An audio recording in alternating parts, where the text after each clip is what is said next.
In this video, we will show you several rehab exercises for tendinopathies of the foot and ankle, namely Achilles and Tibialis Posterior Tendinopathy, as well as Plantar Fasciitis.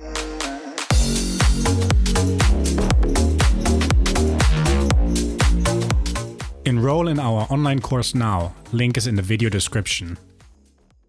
Hi and welcome back to Physiotutors.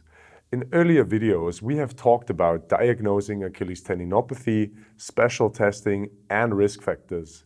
We have also discussed the role of isometric, concentric, and eccentric training for lower limb tendinopathy. In this video, we will show you several rehab exercises that you can use with your patients in practice. The absolute go-to exercise for ankle tendinopathies are seated calf raises. This is due to the fact that they are generally better tolerated than the standing version, easier to progress for people who are weak, and they mainly target the soleus muscle, which is the powerhouse of the calf complex. The soleus has a much higher cross-sectional area than the gastrocnemius, and the plantar flexion force it creates is about 3 times as high as the gastrocs. There are several options.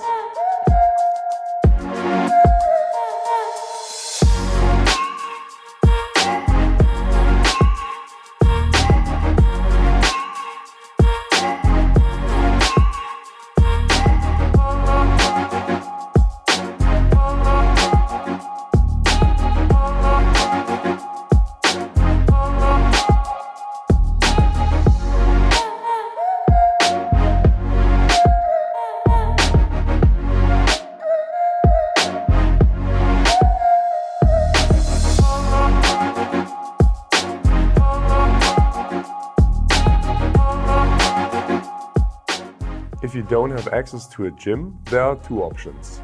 First, place a towel on the affected leg and place a heavy backpack, pack of rice, dog food, or similar on your knee. It usually helps to sit next to a table so you can slide the weight onto your knee.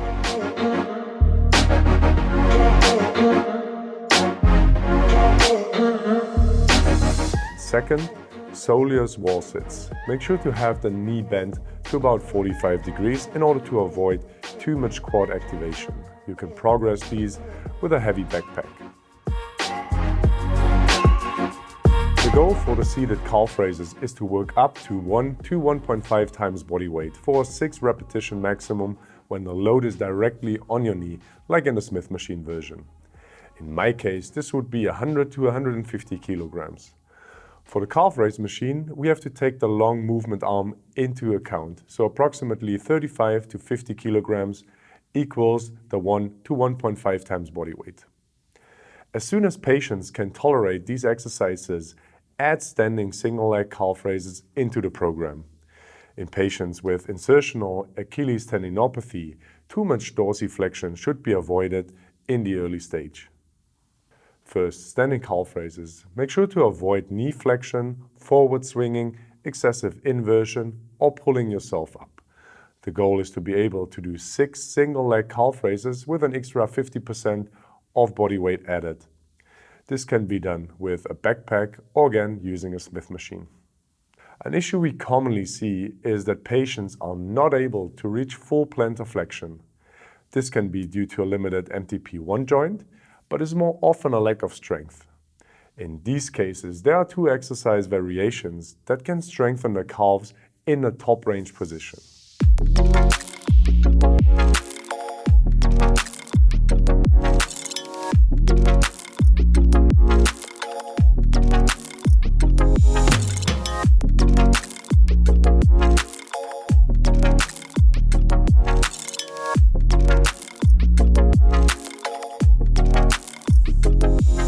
Now, there are cases when patients are still too weak to perform single leg calf raises. Next to building up the seated calf raises, you can have them perform double leg calf raises for the concentric part and have them perform the eccentric part of the movement with 1 leg. The reason you want patients to perform single leg variations of all of the exercises is that they will not be able to compensate with their stronger side. The cadence, so the speed you should use for all exercises is 3 seconds up and 3 seconds down. If necessary, a metronome can be used to help patients stick to this rhythm.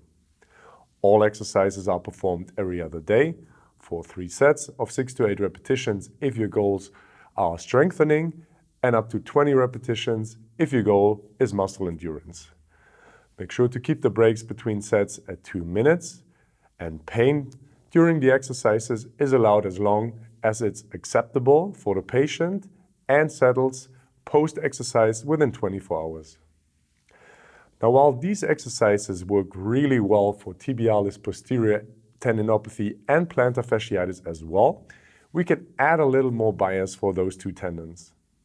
For both sitting and standing versions, you can bias the exercises more towards the plantar fascia if you roll up a towel and place it under your toes to increase the load on the plantar fascia, like we've shown in another video.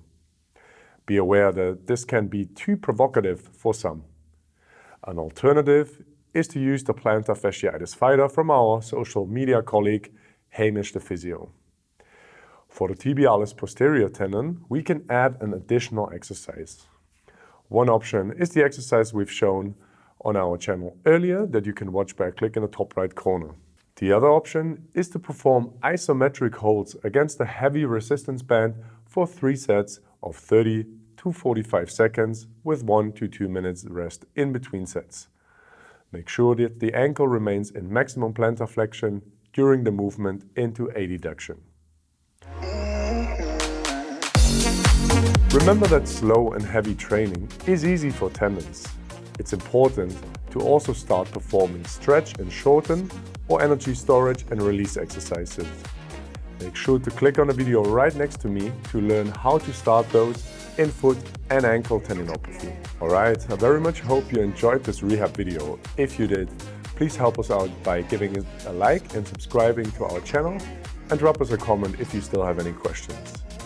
Also make sure to check out our online courses for more in-depth info on rehab on our webpage study.physiotutors.com. As always, thanks a lot for watching, and I'll see you in another video